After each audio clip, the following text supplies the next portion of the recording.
Todos hemos sentido esa necesidad, ¿verdad? Esa de como de querer tener las riendas, de que las cosas salgan como uno espera, y ni hablar de esa sensación que a veces es casi adictiva de sentir que tenemos la razón. Pero a ver, ¿de dónde viene todo eso? ¿Por qué nos aferramos tanto a controlar y estar en lo cierto? Justo eso es lo que vamos a explorar hoy. Esas dos fuerzas tan humanas, ¿no? El deseo de control y esa convicción de tener la razón. Queremos entender sus raíces, cómo influye la cultura en la que vivimos y bueno, ¿qué pasa cuando estos impulsos como que se desbocan un poco? Son motores potentes, no hay duda, pero pueden distorsionar mucho nuestra visión si no los entendemos bien. Ok, entonces a ver, vamos a desempacar esto. Empecemos por el control. Las fuentes que estuvimos analizando dicen que no es un simple capricho, ¿eh? Es algo mucho más de fondo. Casi una necesidad biológica, psicológica. Exacto. Es fundamental. Parece que sentir que tenemos algo de control nos protege del estrés, ¿no? Nos da como una base segura. Totalmente. Piensa en cómo reaccionamos, cuando sentimos que perdemos el control. Nos da ansiedad, nos estresa un montón. A nivel cerebral, aunque es súper complejo, claro, parece que tener control activa sistemas de recompensa. La dopamina, todo eso, nos hace sentir bien. Y al revés, la falta de control crónica, prolongada, eso sí puede ser dañino. Puede llevarnos a sentirnos, indefensos, ansiosos, incluso a la depresión. La famosa indefensión aprendida. Entiendo. Es un mecanismo básico, digamos, de supervivencia. Y cuando se frustra, nos pega fuerte. A veces, esa sensación de amenaza intensifica la búsqueda de control. Y ahí podemos volvernos rígidos, dogmáticos. Y aquí es donde la cosa se pone realmente interesante. ¿Cómo se conecta esa necesidad de control con la de tener razón? Porque parece que van muy de la mano. Sesgos cognitivos para llegar rápido a conclusiones. Y muy a menudo, esa conclusión es yo tengo razón. Ajá. Por ejemplo, está el famosísimo sesgo de confirmación. Sin darnos cuenta, ¿qué hacemos? Buscamos, interpretamos y recordamos la información que confirma lo que ya creemos. ¿Y lo que no encaja? Lo descartamos o le quitamos importancia. Es como si lleváramos unas gafas puestas que solo nos dejan ver cierto color, ¿no? Claro, qué fuerte. Y mencionan otro, el de autoservicio. Ese suena a que nos echamos flores cuando algo sale bien, decimos, fue por mí, pero si fallamos... Ay, sí. La culpa es de afuera. Tuve mala suerte. Es que el otro, ¿no? Es una forma muy humana de proteger la autoestima, de sentirnos bien con nosotros mismos. Entiendo. Tendemos a pensar que es por su forma de ser, es que es perezoso, es que es torpe. Subestimamos la situación. Pero si el error es nuestro... Ahí sí buscamos factores externos. Es que el tráfico, es que no dormí bien. Somos más benévolos con nosotros mismos. Vaya. O sea que estamos bastante predispuestos a vernos como más correctos o más capaces de lo que somos. Mencionan también el efecto Dunning-Kruger. ¿Qué es eso? El Dunning-Kruger es fascinante. Básicamente dice que las personas con menos competencia en un área tienden a sobreestimar su habilidad. No saben lo suficiente como para darse cuenta de lo poco que saben. ¿En los que sí saben mucho? Tienden a subestimar su propia competencia porque creen que a los demás les resulta igual de fácil. Es una paradoja interesante. Entonces, con todos estos sesgos, ¿hay alguna forma de contrarrestarlos? ¿De ser un poco más objetivos? Pues la clave, y en esto insisten las fuentes, es el pensamiento crítico. Pero ojo, aplicado primero a uno mismo. Carl Sagan tenía su famoso kit para detectar sandeces, que son como herramientas mentales. Cosas como buscar confirmación independiente, pensar en hipótesis alternativas, cuantificar. No creer algo solo porque lo dice una autoridad. Exacto, y sobre todo no apegarse a las propias hipótesis. Estar dispuesto a desecharlas si la evidencia no las apoya. Requiere un esfuerzo consciente, Ir en piloto automático con los sesgos es lo fácil. Claro, es mucho más cómodo seguir creyendo lo que ya creemos. Y mencionabas que el control y la certeza como que se alimentan el uno al otro. Sí, se refuerzan mutuamente. Si siento que controlo, me siento más seguro de mis creencias.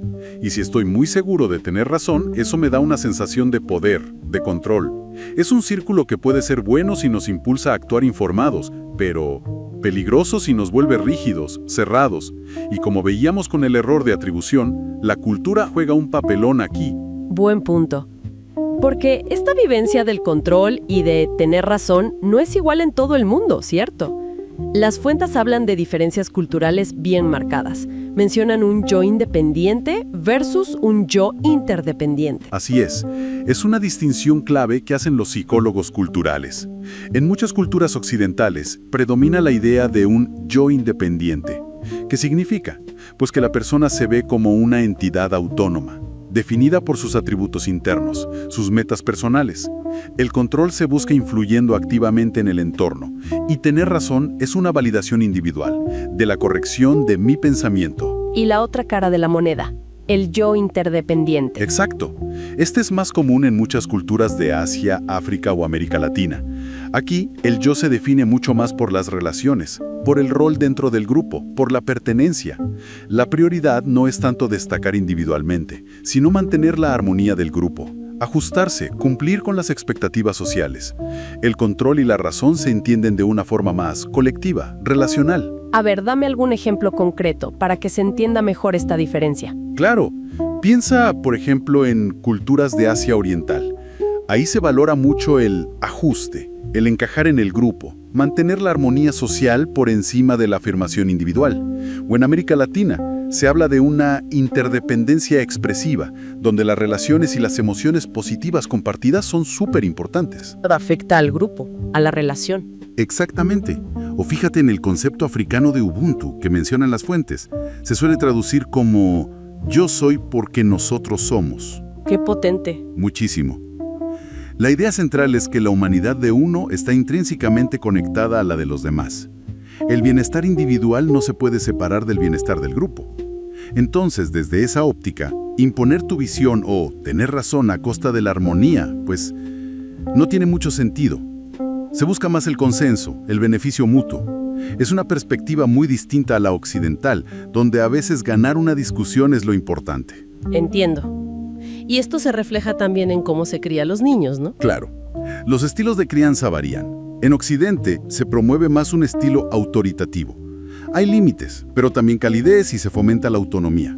En otras culturas pueden predominar estilos más autoritarios o colectivistas, donde se enfatiza la obediencia, el respeto a la autoridad, la responsabilidad hacia la comunidad y, ojo, que imponer modelos occidentales de crianza en contextos colectivistas puede ser problemático. Aquí es donde se pone realmente interesante, porque entonces hay filosofías enteras, no occidentales, que ofrecen miradas alternativas a esta fijación con el control individual y la razón única. Totalmente. Y son fascinantes. Mencionamos Ubuntu, pero hay muchas más. Piensa en las filosofías indígenas de América. Por ejemplo, el Aini en los Andes. La reciprocidad como eje de todo. Un equilibrio constante entre dar y recibir, no solo entre humanos, sino con la naturaleza. O el Hopi Botswana, de los Hopi. Un camino de paz, cooperación, humildad, respeto por toda forma de vida. O incluso conceptos como Teotl entre los aztecas, esa fuerza cósmica única con la que hay que alinearse. Son visiones donde el individuo no está separado, sino que es parte de un todo más grande. Exacto. Y lo mismo en Oriente. El budismo, por ejemplo, habla de la disolución del ego, del anatta o no yo. Ve el apego a nuestras ideas fijas, a nuestro yo, como la raíz del sufrimiento. Busca el autodominio interno, no el control externo. ¿Y el taoísmo? El taoísmo enfatiza la armonía con el Tao, el flujo natural del universo. El famoso Wu-Wei, la acción sin esfuerzo, que no es pasividad, sino actuar en sintonía con las circunstancias, con flexibilidad, sin forzar. Es increíble cómo estas filosofías desafían de raíz esa idea tan occidental del individuo que lucha por imponer su voluntad, su verdad al mundo. Proponen otras formas de entender la agencia, el poder. Sí, ponen el énfasis en la interconexión, la armonía, la adaptación, la sabiduría interna, más que en el control externo y la certeza individual. Nos invitan a cuestionar nuestras propias asunciones culturales sobre qué significa estar bien o tener éxito. Y es clave entender esto, porque si llevamos esos impulsos de control y certeza sin filtro al nivel de las estructuras sociales, al poder, las consecuencias pueden ser tremendas. Sí. Las fuentes señalan el colonialismo como un ejemplo extremo y trágico de esto. Esa convicción absoluta de tener una verdad superior, una civilización superior, y el deseo irrefrenable de controlar territorios, recursos y sobre todo a otras personas, justificó una violencia y una dominación brutales. Y dejó cicatrices profundísimas que todavía se sienten hoy, ¿no? Sin ninguna duda, el colonialismo no fue solo ocupación física. Fue también una ocupación mental, cultural. Erosionó culturas, impuso idiomas, religiones, sistemas de conocimiento. Generó traumas que pasan de generación en generación. Esa idea de la misión civilizadora era en el fondo una manifestación a escala masiva de ese sesgo de creerse poseedor de la única razón válida, respaldado por el poder militar y económico. Un ejemplo terrible de autojustificación. ¿Y ese legado, cómo impacta en la forma en que producimos conocimiento hoy?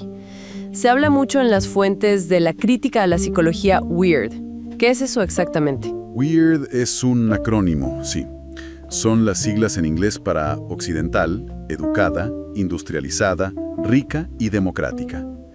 La crítica, que es muy fuerte y viene sobre todo de la psicología cultural y antropología, es que la inmensa mayoría de la investigación psicológica, de lo que creemos saber sobre la mente humana, se basa en estudios hechos con gente de este contexto cultural. Que es una minoría de la población mundial. Exacto. Una fracción muy pequeña y además muy particular. Y el problema es que luego se generalizan esos resultados como si fueran universales, como si describieran a toda la humanidad. Y resulta que no siempre es así. Pues no. Se ha encontrado que muchas verdades psicológicas no son tan universales. Por ejemplo, lo que hablábamos del error fundamental de atribución es mucho menos pronunciado fuera de Occidente. O la forma de pensar, en Occidente, tiende a ser más analítica, enfocada en objetos y sus atributos. En muchas culturas orientales es más holística, enfocada en relaciones, en el contexto. Entonces, la propia ciencia psicológica podría tener un sesgo incorporado, una especie de convicción de tener la razón basada en su origen WEIRD. Esa es la crítica central, y de ahí surge el llamado pensamiento decolonial. Argumenta que hay una colonialidad del saber y una colonialidad del poder. Es decir, que el conocimiento producido desde el norte global, desde Occidente, no solo ha dominado, sino que activamente ha marginado, silenciado o considerado inferiores otras formas de saber, indígenas, orientales, africanas. Entiendo. No es solo que no se les estudie, sino que se les invalida. Exacto. Por eso proponen una desobediencia epistémica, una descolonización de la psicología y otras ciencias. No se trata de tirar por la borda todo el conocimiento occidental, claro que no. Se trata de reconocer sus límites, su sesgo cultural y de abrirse a un diálogo horizontal con otras epistemologías, otros saberes. Buscar una pluriversalidad donde coexistan muchas formas válidas de entender el mundo. Y esto tiene implicaciones muy concretas, ¿no? Porque si aplicamos modelos WEIRD sin crítica en otros contextos, podemos estar perpetuando injusticias, por ejemplo, en salud mental, en educación, en desarrollo social. Es fundamental conectar la justicia epistémica, la justicia en el conocimiento, con la justicia social. Entendido. Y bueno, bajando todo esto a tierra, a nuestro día a día, a las relaciones interpersonales, ¿cómo nos afecta esa necesidad de control y de tener razón sin examinar? Pues es una fuente constante de conflicto, ¿no crees? Cuando uno o ambos en una relación están aferrados a su control y a su verdad, es muy difícil escuchar, empatizar, llegar a acuerdos. Lleva a invalidar al otro, a querer imponer la propia visión. Piensa en discusiones de pareja, conflictos en el trabajo, peleas familiares, incluso en cómo interactuamos en redes sociales. Sí, la polarización que vemos. Mucha de esa polarización se alimenta de ahí, de esa incapacidad de soltar un poco el control, de admitir que quizá no tenemos toda la razón, que la perspectiva del otro también puede tener algo de validez. Y eso llevado a nivel social más amplio, es lo que alimenta los prejuicios, la discriminación. No, si estoy convencido de que mi grupo, mi forma de ver las cosas, es la única correcta. Exactamente.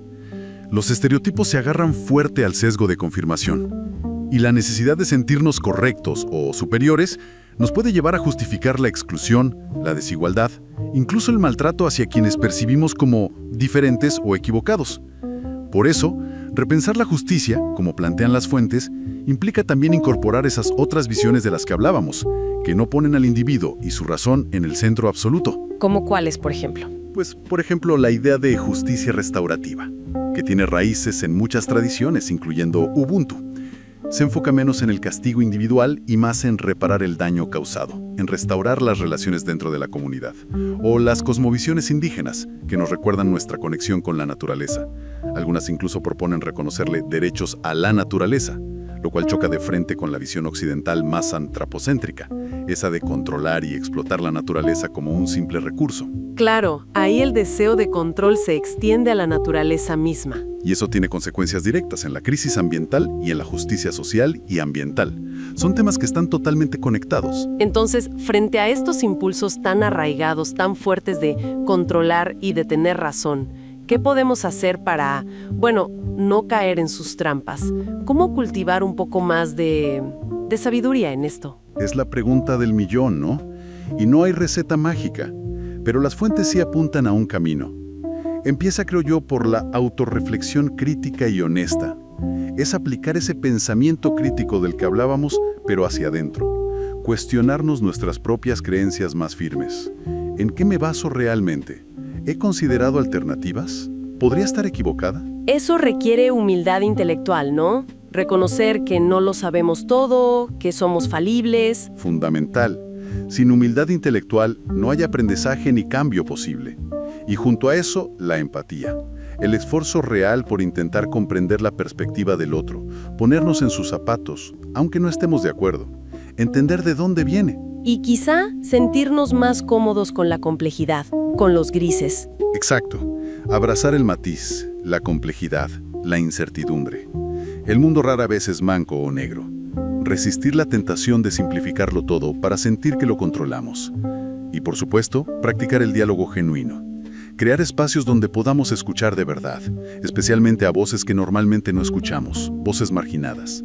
Escuchar para entender, no solo para rebatir y ganar. Suena a que, paradójicamente, la verdadera sensación de agencia, el verdadero control, si quieres, no viene de aferrarse con uñas y dientes a la rigidez y la certeza absoluta. Interesante punto.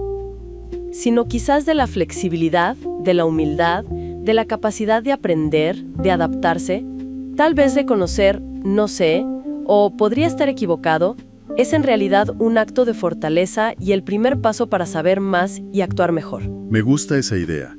Es muy potente. Aceptar nuestra falibilidad nos libera para aprender, para conectar genuinamente con otros y al final para tomar decisiones más informadas y más justas. Entonces, para ir cerrando, podríamos decir que este deseo de control y esta fascinación por tener la razón son, parte del paquete humano. Son inherentes, pero complejos. Una espada de doble filo. Totalmente. Pueden ser motores para lograr cosas buenas, para buscar la verdad, para protegernos. Pero sin conciencia, sin manejo cuidadoso, pueden llevarnos a la rigidez, al conflicto, a la injusticia. Requieren atención constante, entonces. Sí. Requieren cultivar esa conciencia sobre cómo operan en nosotros mismos. La humildad para cuestionarnos, la empatía para entender a los demás y la apertura para valorar la increíble diversidad de perspectivas y saberes que existen en el mundo. Es un trabajo personal y colectivo continuo, pero creo que es esencial si aspiramos a construir relaciones más sanas y sociedades, un poquito más justas y habitables para todos. Quizás una buena pregunta para que cada quien se quede pensando es: ¿en qué áreas de mi vida noto más fuerte esa necesidad de control o esa convicción de tener la razón? ¿Cómo influye mi propia historia, mi cultura, en esa sensación de rectitud?